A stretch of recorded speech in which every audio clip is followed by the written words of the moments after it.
We're semi-winging it, folks, because Jonathan saw it 2 weeks ago, and I saw it about a month ago. There's lots of different aspects to it. So we have the start where he is really concerned, Sir Humphrey, that Jim Hackett not mention the Solihull project, but he won't tell him why. And Jim thinks that it's because Sir Humphrey wants the credit for it. Now, looking at it from the outside, we could maybe say that looks slightly contrived from a writing point of view, in like how far he was like prepared not to tell him, because to engineer the situation where he eventually went on. If I put this on auto, then because eventually he goes on the radio show with the Welsh sort of like left wing. Oh, this is the banker guy who's funding the project in Solihull, and he's about to retire, and he wants a position on a Quango, a quasi-autonomous non-governmental organization,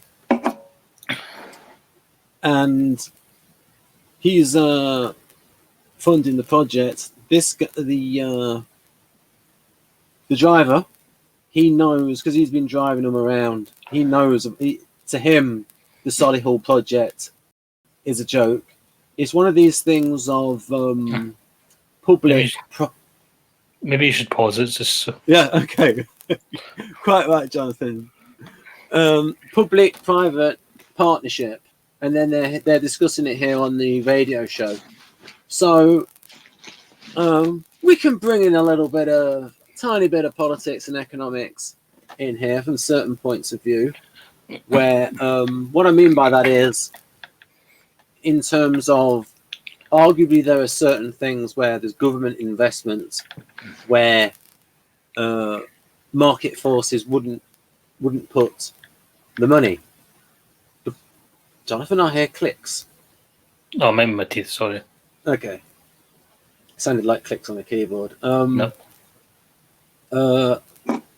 So the problem with all of this is when you have these public-private partnerships, is that you get quite a bit of corruption with it. It's like there was a thing a few years ago with Solyndra in the United States, where it's the companies that get the government money tend to be politically connected to the people giving the money out, because they give the donations. So the problem there is donations in politics. Yeah, that's the problem. Legal bribery. Yeah, basically, yes. I mean, basically, I think a political party should be able, if people are that passionate, get it from your membership. That could invite problems though as well, because then you get a problem where only the members get it, which other issues. Anyway, yeah. Back to the episode. Anyway, yeah. So I'll just mention one little thing. There's an interesting thing, because it's the real world relevance of this show is amazing. There's a curious thing which happens in India. They have a thing called offsets, where when India buys a weapon from abroad, they'll say, and it's like these like $1 billion deals, and they'll say part of that will be offsets, where you have to spend, and in return we'll give you the money, and you'll have to spend, say, and maybe 20% of it will be offsets, where they have to spend that in India. The problem is the government then nominates the companies that get the offsets, and that's where you get the corruption involved. So what they should do, if you really want to do that, is do the deal in rupees, And then whoever it is, France, Russia, they can spend those rupees however they like in India. Do it like that. Then you don't know what the problem with the offsets and who gets it. And what tends to happen is in India, I think it's the Adani group. They are big backers of Modi's party, and they tend to get offsets. And so there's these sort of corruption deals going on. So that's around about the same idea as these public-private partnerships. And I think he was saying here on the radio show that it's a sort of a compromise between the two. And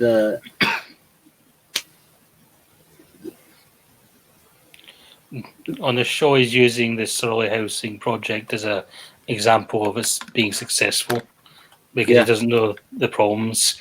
The problem in question is that one of the people that was brought on to work on the project and fund it or whatever turned out to be very dodgy and wasn't able to do the commitments. So Sir Humphrey and the banker are kind of scrambling around behind the scenes looking for someone else to replace that person, and the minister has not been told. But the minister seems to be like the only person who does not know, apart from the public. So he's on the radio talking about how great the Surly housing project is, whereas this trade union guy who's involved in the project knows the truth and can't believe he just said that. He's actually, the trade union guy is hoping to be put in a Quango as well. Yeah. And now Jim Hacker's learning from his driver that things have been kept from him. Yeah, and you've got Weisel there. Yes. The short guy who's like he wants Jim to stand firm and get rid of all the Quangos, but in getting rid of the Quangos, you then lose a sort of political tool to buy people off with positions on these Quangos. And that's something else that happens where in the United States, it's again political favors, positions on Quangos, ambassadorships, where you have people being ambassadors, and it's like they have no diplomatic training whatsoever, yet they get an ambassadorship. Yeah, so Weisel here is just realizing that Jim Hacker is going to hush all this up, and he's outraged. He wants to expose it, so they offer him a Quango as well.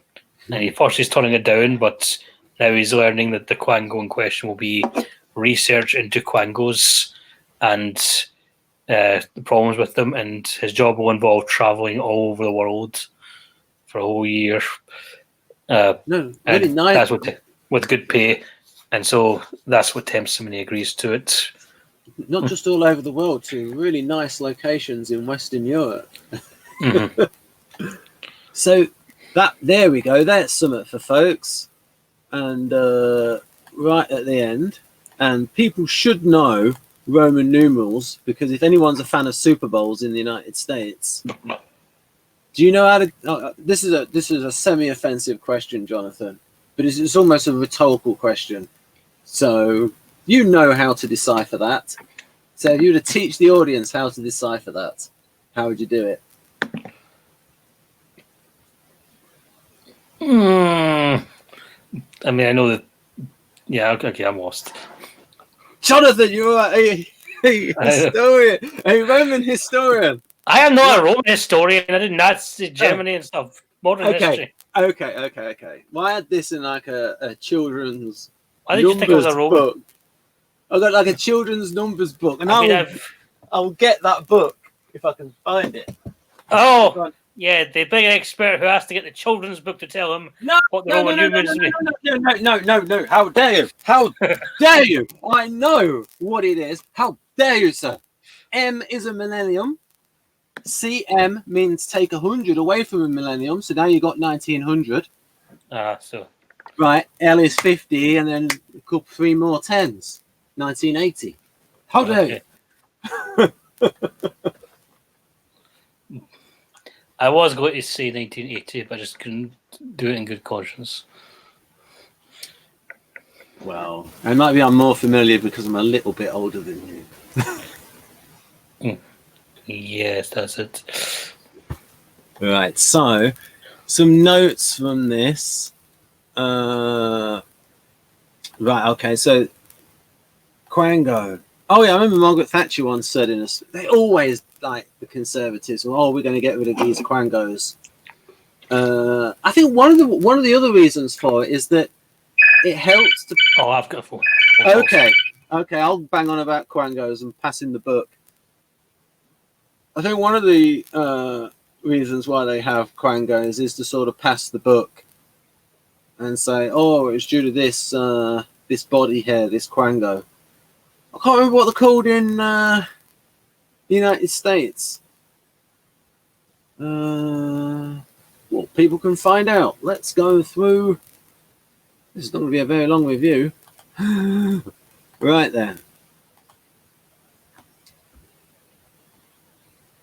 So Humphrey's big speech.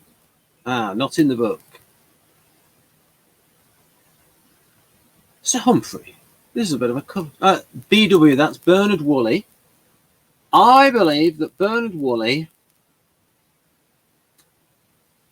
is like.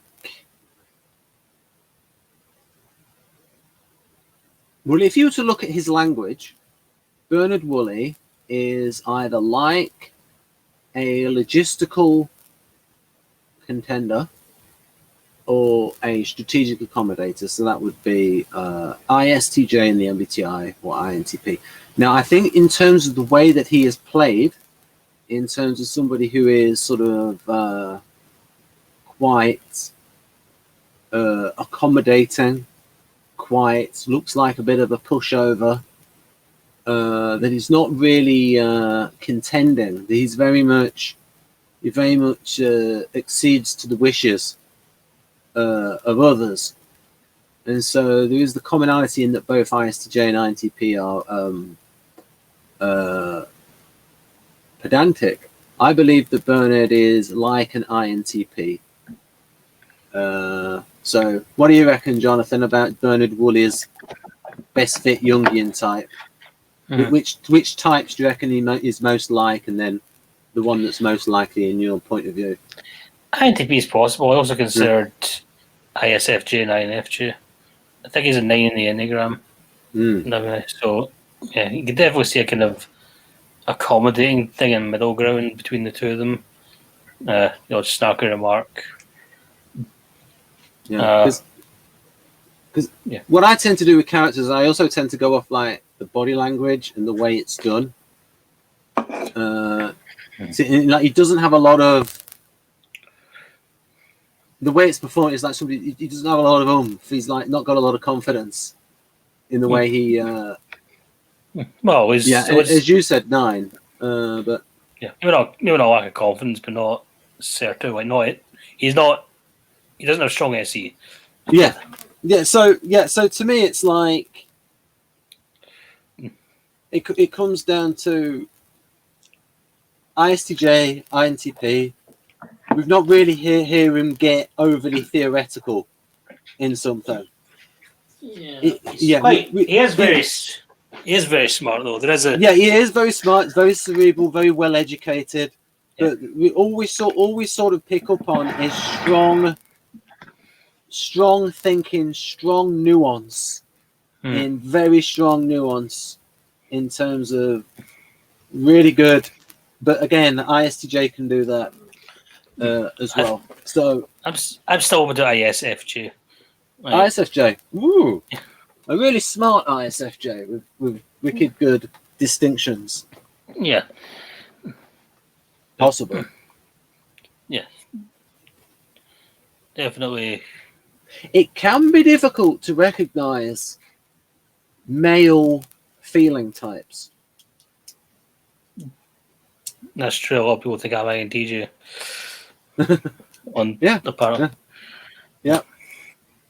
Yeah, because they expect all INFJ resemblers to like have the FE on their face, and you do that at times when you're comfortable. It's just someone's overall demeanor and how culture affects that. There we go. Let's go back to the wonderfully expert. There's the real Jonathan. The Jonathan that's inside and waiting to get out.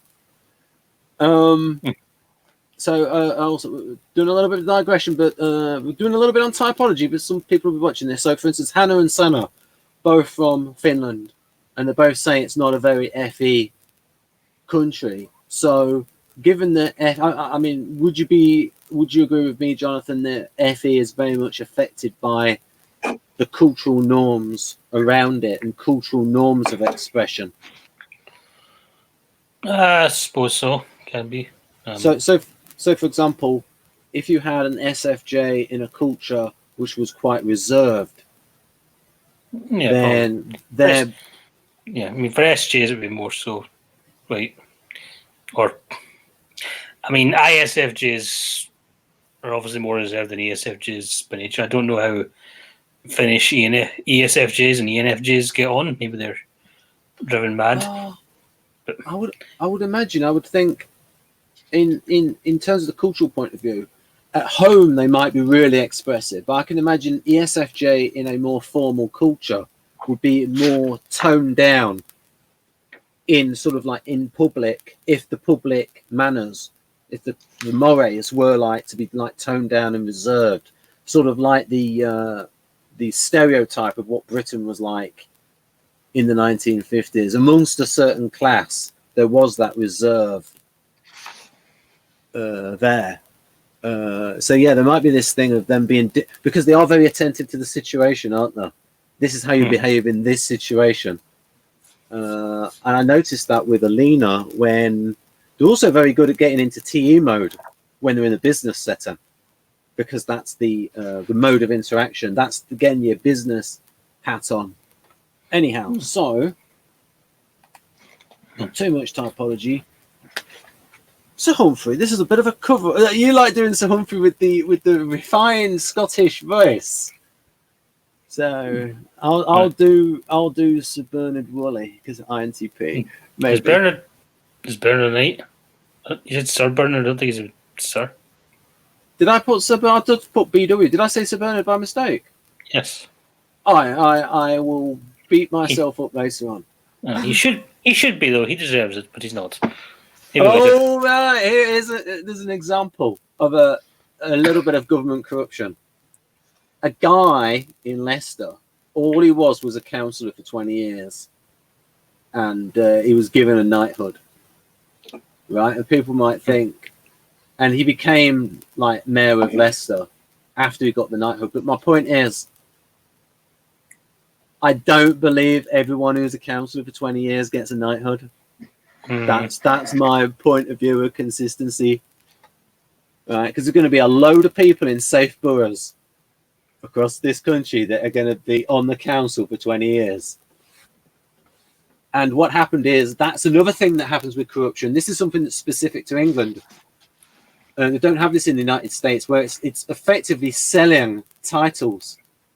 But look, Lord Archer, big donor to the Conservative Party, all these sorts of things. Yeah.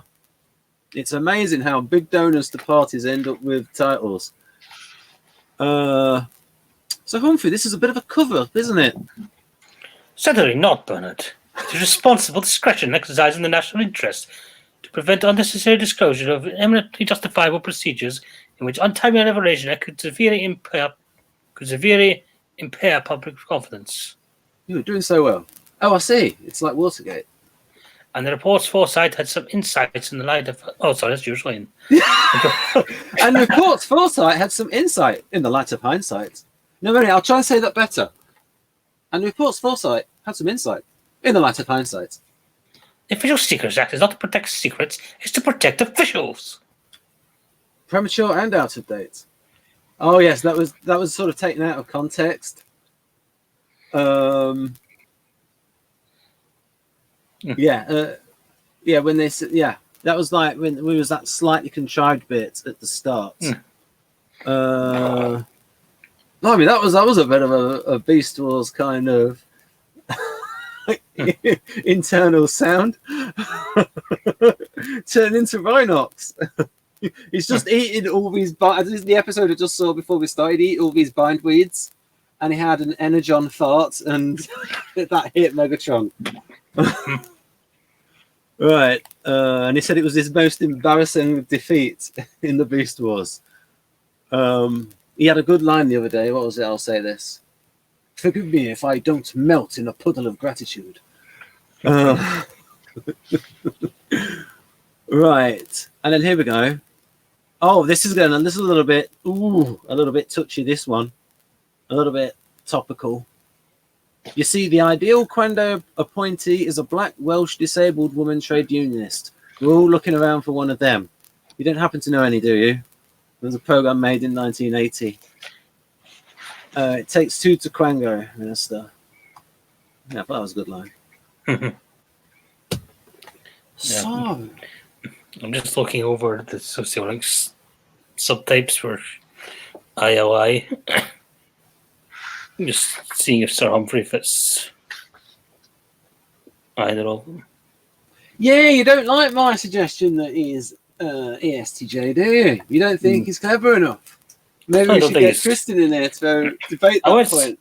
It's not that I don't think he's clever enough. I think he's more...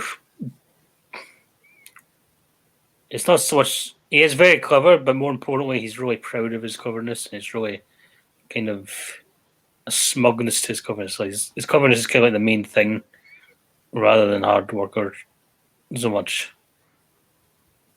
And you understand, like he's not so focused on procedure for his own sake. He's focused more on outsmarting people. Yeah. One of the problems is because it's typing a fictional character. I actually go quite a bit off, or rather the body language, the way it's presented, that sort of like affects in terms of the overall demeanor of somebody, and in terms of it affects not so much. I'm not so much typing somebody based on that, but that gives me clues of certain things to focus on. Yeah, as a sort of a lead in, and so. I want to say something. Whenever I watch it, he is strategic. I got that. I got to give you that. I always saw him as an introvert as well. I like your point that you saw him as Palpatine. If Palpatine was a normal person. Yeah, exactly. I still stand by that. That's a good. Oh, wouldn't that be brilliant if these two were writing him and like the extra? That would have been brilliant. Yeah, I hated the fact. I like the fact that he was like Palpatine was like. It's like he was well written in the prequel trilogy, and then he sort of became a donut. Corrupted by the Force makes you stupid. Yep. Well, the dark side makes you stupid. Yeah, sorry, yes, you're correct. The dark side makes you stupid. I mean, the Jedi were pretty stupid as well, but that was because of the dark side clouding their judgment. So. Yeah, and it also extinguishes your sexual instinct if you're a Jedi as well. Well, that's the whole point. Unless you're Anakin Skywalker, in which case you go mad with the sexual instinct that you kill everyone. I remember when I saw I was actually annoyed towards the end of episode 3 because I so wanted integration between the dark and the light sides in a Jungian sense. I didn't like this polarized thing of there's a light and a dark. I wanted integration, but I should have thought, hang on a minute, Ben, we know where it's going. You're not going to get that. Mm. Yeah, if you want that, play Knights of the Old Republic or something. Pardon? Video game. There's that's kind of interesting because in the sequel, in Knights of the Old Republic 2, there's a character called Kreia, who's a Jedi Master who is really a Sith Lord, and that's meant to be a twist, but she's so much of an asshole that everyone knows she's a Sith Lord. She's an INTJ, and she's basically philosophizing and saying, "Oh, the light and the dark, they both suck. The Force is tyrannical." And if you she'll give you these moral dilemmas, and no matter what you do, she'll criticize you. Pretty much. Is she more obvious than Littlefinger? Yeah. Who's a terrible manipulator. Yeah. And I think Littlefinger in the books is more of an ENTP, actually. Right. So getting back on track. Right, I can do it.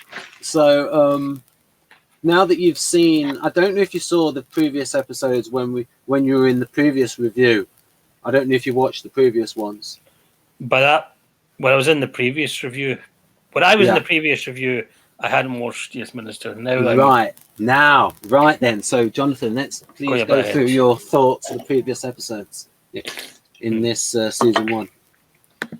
Well, they're not bad. I think I said this before we talked. I think the Wiseau character is kind of superfluous. Or at least they didn't use him very well, because it was like, they made that repetitive Wiseau joke. Jonathan, I have the episodes of the version that they did on UK Gold in 2013. Have you seen that with Zoe Telford? And she plays the assistant to Jim Hacker, and she is sort of Weisel's part, but she's a bigger part in it. I'm vaguely familiar with. I'm aware of such a thing exists. Yeah, and if you are not able to procure it, I could send it your way. Well, I probably just won't watch it because I've got other stuff to do first. And yeah. And plus there's other episodes of this to go. What I saw of it wasn't too impressive. I always saw a bit of it. It was all right. It was like some relevant stuff, but we're not actually going to give the title of it because Amanda might watch this and she doesn't know. Anyway, so I was surprised that there was a lot of good stuff in it, and I'd seen clips of Yes Minister. I was surprised how many of them came from the first season. They are quite good. Yeah. But and it is a good insight to a lot of things.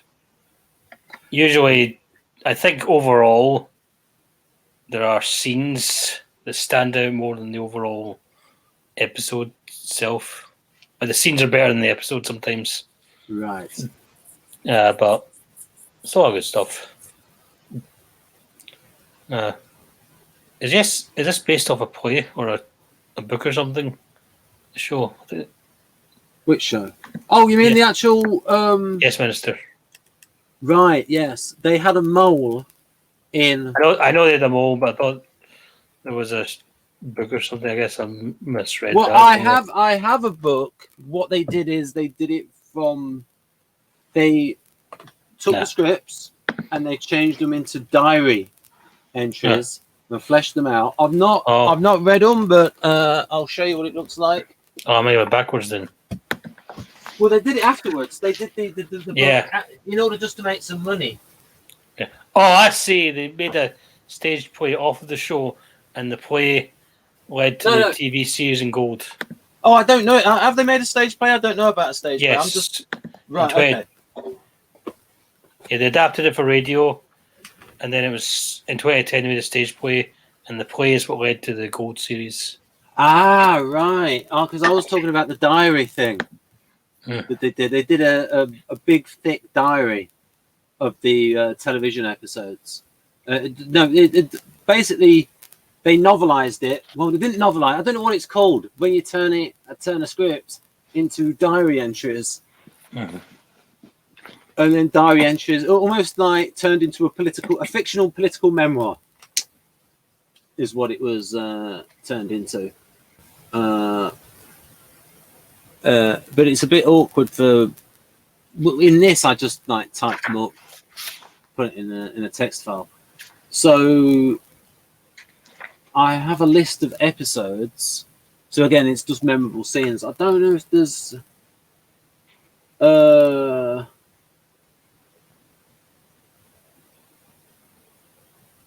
So what would you sort of give the previous episodes?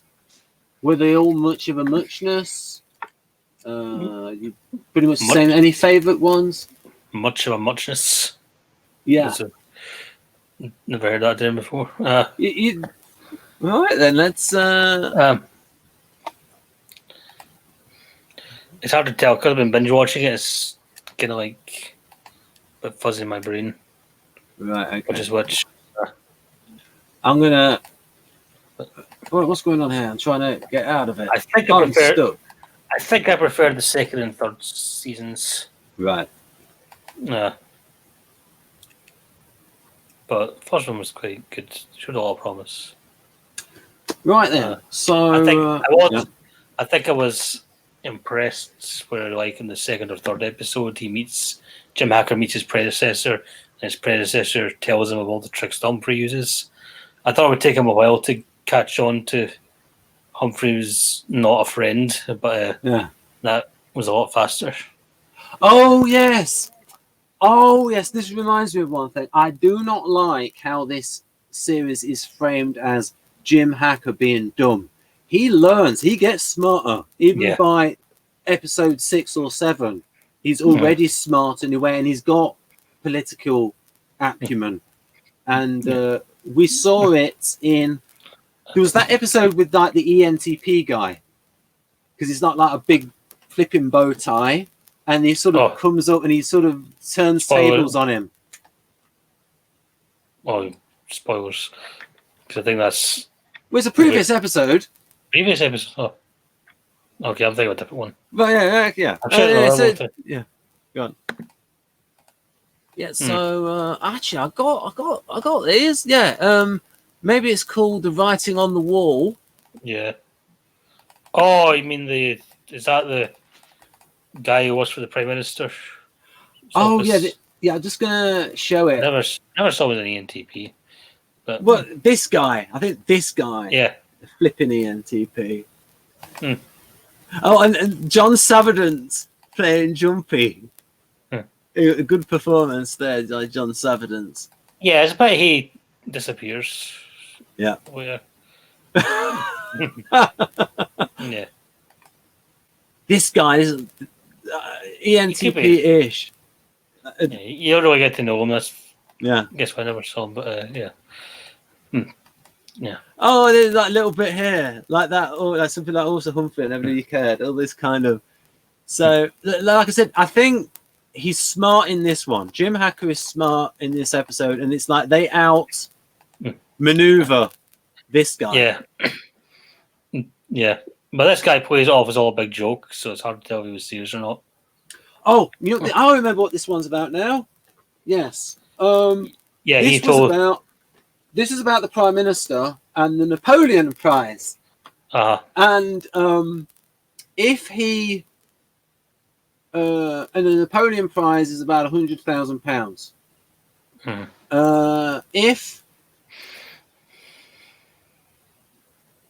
And the Napoleon Prize is for doing stuff for Europe.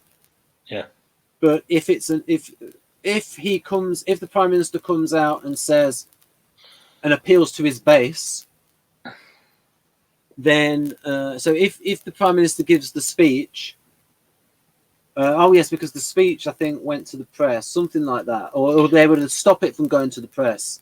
They're able to stop it from going to the press if they then don't get rid of their departments. They can stop it from going to the press, because if it goes to the press, he would then have to come out and appeal to his base. And say, oh no, I don't want anything to do with Europe, and then he wouldn't win the Napoleon Prize. Yeah. I think they were going to leak that one. Yeah. That's what they tend to do. Yeah. Yeah. So, yeah. I think Jim Hacker's written as smart in some episodes and dumb in others. And it's also of course, what doesn't help is that Sir Humphrey calls him stupid no matter what he does. Yeah. Like, especially behind his back. So yeah, but I would say though, Jim Hacker's more politically savvy when it comes to voting, winning votes in elections and stuff, more than Humphrey. Yeah, that's the thing. Yes, it's like I said, it's the political acumen and everything to do with politics. Yeah, that's where he's smart. Of course, he's not smart into the minutiae of the Department of Administrative affairs. Yeah, which is a made-up department. Yeah. But like the writers went to lengths not to name what party is a member of, but it's flipping obvious that he's a member of a writer centre Yeah. party. Yeah, I was thinking that as I watched as well. Like so much talk about cutting taxes and cutting government waste and so on. Yeah, It's the other thing that makes it tricky is that Humphrey and the servers, they're also clearly right wing as well, but it's like a different faction of the right wing. And they're both conservatives, but different types of conservatives. Yeah, like the traditionalists. Like, he wants the funding for the arts. Yeah, and for opera and things like that. Football doesn't need funding. That's for the common people. Yeah, I was reading. I saw that clip on YouTube, and I read in the comments section. Someone pointed out, well, eventually they did start giving public funding to football people, and now only rich folk can get into the big football games. So it's kind of come full circle. Like Hacker wanted it to help the common people see games, but now it doesn't really matter as much. Oh, and then we did. I think you were around for this one. Yes, you were around for that one. Yeah, you were. Yeah, you were because you were in this one. This just the oh, here we go. Because then you then turn up and then we have a big digression about oh yeah. So you're in that one, and I've not got any ones before then. Writing on the wall. So yes, Minister. Anyhow, so sort of wind this up before it gets too long. I think this series is good. Would you think, Jonathan, that I've got a suggestion to?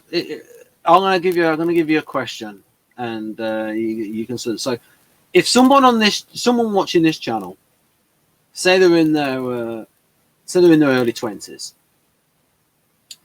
do you think that they would benefit from watching all of these episodes of Yes Minister, and in which ways would they benefit? Well, definitely benefit because it's a good show and they learn about politics. Well, firstly, they benefit just because it's a good show and it's funny. And there's a lot of stuff some of it's a bit out of date, but a lot of it's timeless. They benefit because whenever you're watching anything with well-written characters, you learn about people's types and you learn about different perspectives and so on. So yeah, like as from a typology perspective, the main problem is that there's only 3 central characters, so you don't get as much about the other ones. So it's not great as far as learning about variety of types, but it's really good for getting grips on well-written characters and real-life plots. Yeah, and the world. So what about? Do you think it would improve somebody's verbal intelligence if they watched all of the episodes and actually understood what Humphrey was saying? Well, yeah, I suppose if you're verbal, I think you need your verbal intelligence to be quite good to understand what he's saying sometimes. But yeah, he's very good at saying something simple and making it really complex and convoluted in a way that I don't think ESTJs do, by the way. Fair enough. But I mean, but what I like about those speeches is when you look at them, they do make sense. It's not gobbledygook. It's this beautifully. It's well written gobbledygook. It sounds like gobbledygook. It's intentionally obscure. That's another reason I don't think he's ESTJ because I think he's so clearly a social 5 in the Enneagram, really trying to sound smarter and making things elongated and really seeing himself as part of like the brains behind Britain. Yeah. In the shadow. Well, what do you think his interaction style is in Wonder Burns? Oh, you see, that's the thing. That's one of the things that threw me off. is that when you see him with the other guys, he's like, I mean, with Bernard, he's in charge. He's in charge. But the problem is when he's with Jim, he's a bit more obsequious. But we don't know how much of that is the role, and so the acting performance obscures the interaction style, because in real life you can see it. The ESTJ come in, they've got the body language, and you can tell. And also ISTJ, they've got that reduced emotional affect. They got more of a bit of a flat tone of voice like this. What have you thought about this one? So, like, you know what I mean? It's like sometimes the like ISTJs and INTJs, they can have that flat effect. Yeah, but some have big smiles. Yeah. Like you've heard though ISTJs voices though, they tend to have that monotone. Some with do. them. Yeah. Well, I would say the SI subtype in sociologics is more monotone one, whereas the TE subtype is more fixed male stuff. It's like when I watch that, there's a YouTube channel. My dad's not very monotone. Yeah. Yeah. Okay, fair enough. But like, I just hear him on Jane's Defense Weekly. There's got like a YouTube channel. It's like this boring STJ voice. It drives me up the wall. Yeah, I was listening to. I think I told you this years ago. I was listening to Dick Cheney in interviews, and he had that boring STJ too. Like, yeah. We've done this before, but I love. So, like I said, they all make sense. This is from a little book. It's cheap as chips, Jonathan. You might as well buy it. Yes, Minister Miscellany. You get the big speeches in there. Yeah. Cheap as chips. I got it for £2.14p. I wouldn't buy chips for £2.14p. I think that's a bit expensive for chips. Yeah, but you might get a fried Mars bar in there. Glaswegian fried Mars bar as part of those. I'm lactose intolerant. Oh, so brilliant speech. I love this one. I love this one. The identity of the official whose alleged responsibility for this hypothetical oversight has been the subject of recent discussion is not shrouded in quite such impenetrable obscurity as certain previous disclosures may have led you to assume. But not to put too fine a point on it, the individual in question is, it may surprise you to learn, one whom your present interlocutor is in the habit of defining by means of the perpendicular pronoun. Pardon? Come again? It was I, Minister. I was going to say that. It was I, yes. The thing is, though, when you've been reading Jung and reading stuff in Google Translate, you get used to following stuff like this, because he's got longer sentences as well, and this is easy. That's why I tell you. That's almost why I've considered. That's why I almost considered INTP for Humphrey, but I don't think he's INTP. Probably INTJ is a bit more likely because he's more. Yeah, INTP is he's not got. He's got too much balls to be an INTP. Yeah. I do think though that part of the reason he seems more dominant around Bernard is, well, obviously there's the seniority, but there's also the fact that Bernard's more withdrawn, and just the fact that the actors, like Humphrey's taller, and the way the camera goes, that could be it. I don't think Humphrey necessarily is dominating around Bernard unless he's angry. Yeah. Also, but generally, it's slightly obscured by the fact that he is being played by Nigel Hawthorne, and Nigel Hawthorne is still doing it in a slightly theatricality to him. And that's going to overlay INTJ. But I'll go with that, John. INTJ is pretty good in terms of his intellect and his interaction style. Yeah. And you can also see the way he talks to Arnold as a contrast, or with the other civil servants. I just don't know if he's the normative or the harmonizing. Wait a minute. Normalize. Wait a minute. Jonathan, the fact that I think he sounds SJ means that normalize them. Yeah, normalize my first guess. Just he mostly fits Victor's description. I've just got the book here. That's all. Okay, well, maybe you could read a tiny bit out. He mostly fits Victor's description. It's just right. Certain things, like he says, her speech can be monotonous, slow, and soporific, and she feels awkward in public. And I don't think that really fits Humphrey quite so much. Yeah, you see the problem there, like I said, because you've got someone who's theatrically trained doing it in a experiment. It's like they're enunciating things and it's giving it more life rather than deliberately giving a. I mean, like if he actually played it like a real INTJ, people might think, "What a terrible performance! This is so wooden." Yeah, he seems like a mixture of. He actually fits the harmonizing subtype a bit better than the normalizing description of the subtypes, but it's kind of a mix of the both. Yeah, that's like NH, HN, NH sort of thing. Because he is slightly obsequious with them, yet at the same time being sarcastic with him. He is supercilious. Well, it's super serious. I wouldn't. No, supercilious. Supercilious. Oh, yes. What does that word mean? Well, it was on. It's like a superiority complex. What's weird is it was on the back of a VHS of Will-O the Wisp. Have you ever seen Will-O the Wisp? No.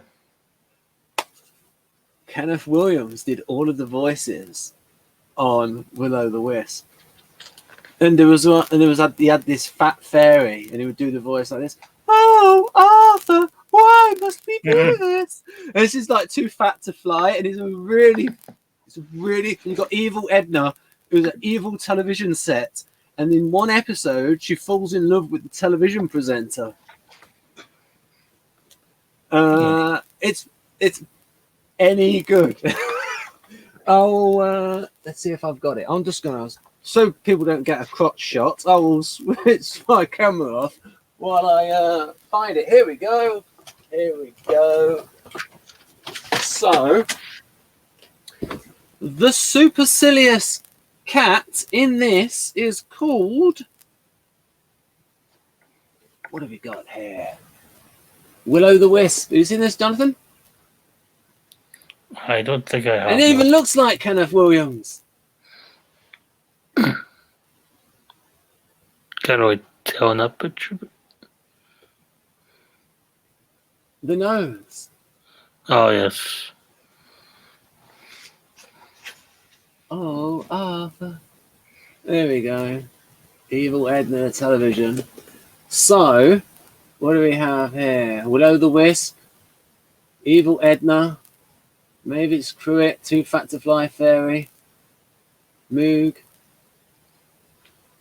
The short-sighted and supercilious cat car wash. And that is where I picked up the word supercilious. Okay. Wait a minute, it says BBC television, but that's not true. It was on Channel 4. Will-O the Wisp. There you go. All 26 weird and wacky episodes. Voiced by the inimitable Kenneth Williams.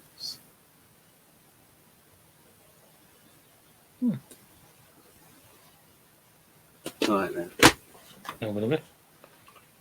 Yeah, so we go from supercilious to a short-sighted blue cat. So then, maybe we could review this. Maybe you could watch all of these episodes, only about 5 minutes each. You could review the series. Right. I don't know what else to say, because we're going to go through too much stuff, because it will go as long. So, yeah, I think that,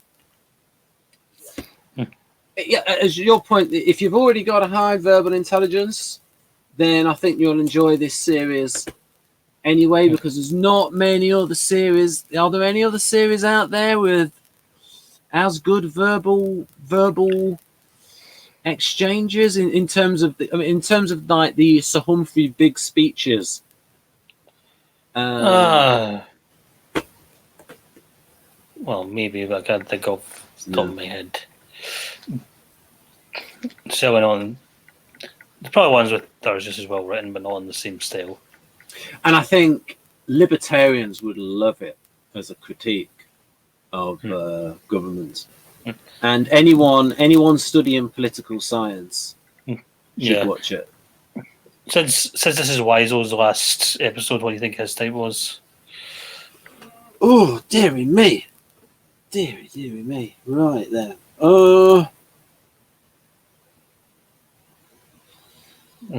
I mean, I tend to think they're all SJs, but there could be, or not all SJs, but they definitely all act like SJs. Yeah, but see, the thing is with him, he's more of an idea.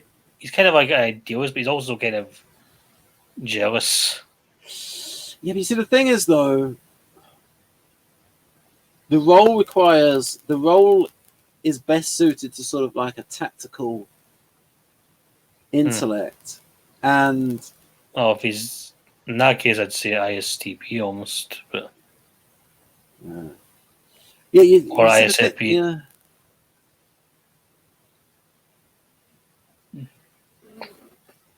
Yeah. What he does is he's a true believer. Yeah. He is a true believer in the politics, or rather, he's very much clued into what the base of the party wants, and you get the impression that he actually believes it. And even in the most recent episode, he did have those true convictions in terms of getting rid of the Quangos. Yeah, it's just that, as you saw, it was slightly corruptible. Yeah, he has the convictions in that, but at the same time, there's also a lot of just resentment of being pushed aside for Bernard and Humphrey and that, who just think he doesn't need to be there. Right, I think we can eliminate ESTP because he would be more like flipping Alistair Whatnot with that one that was there under Tony Blair. Alistair Campbell. Yeah, I think it'd be more like that. Any relation? What? Any relation? Who knows? Maybe. Oh. And of course, Campbell's not exactly an uncommon name. Yeah, but are all the Campbells in Scotland actually related? As I said, Campbell's a very common name. There's different branches of the Campbell family, so I imagine we are all. I don't know if we're all related in that way. No, I don't know. I mean, I don't know if the Scottish situation was in terms of you can literally only be called Campbell if you are actually part of the clan. Like when it originally started. Oh, let me try it. Let me go research this. Right. It's a very large burial clan. The thing is, we're even back in the day, were the clan members all related, or were they just like? Well, I'll put it differently. I'll put it differently. Is everyone called Campbell actually part of the clan, or have roots to the clan, or have ancestors who were actually part of the clan?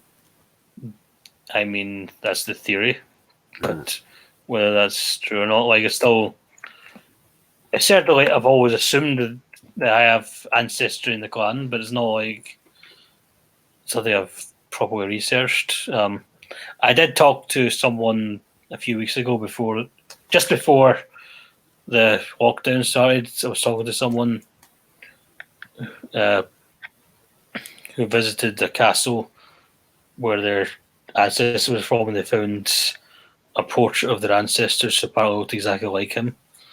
And it turned out to be a famous composer, Scottish composer or something. So I know that that guy obviously is part of some clan, but I don't know how the Campbell thing was. Campbell's one of the bigger clans, so. So, talking of Scotland and castles, and you mentioned Game of Thrones earlier on, Rose Leslie grew up in Castle Leslie. Mm. And if you hear her in real life, she's wicked posh. But she did a very good voice of did a very good job of doing the voice of the woman that John's good character she was. He greets. You know nothing, Jon Snow, nothing.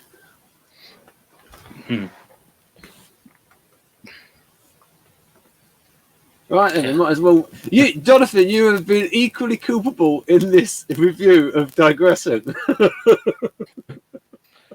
Well, now I'm digressing more because now I'm just looking up family history. So we go back. So I will end the broadcast, folks, and we'll get back in the next year and you'll find out what happened in Jonathan's discovery of his Campbellian history. I will end this broadcast.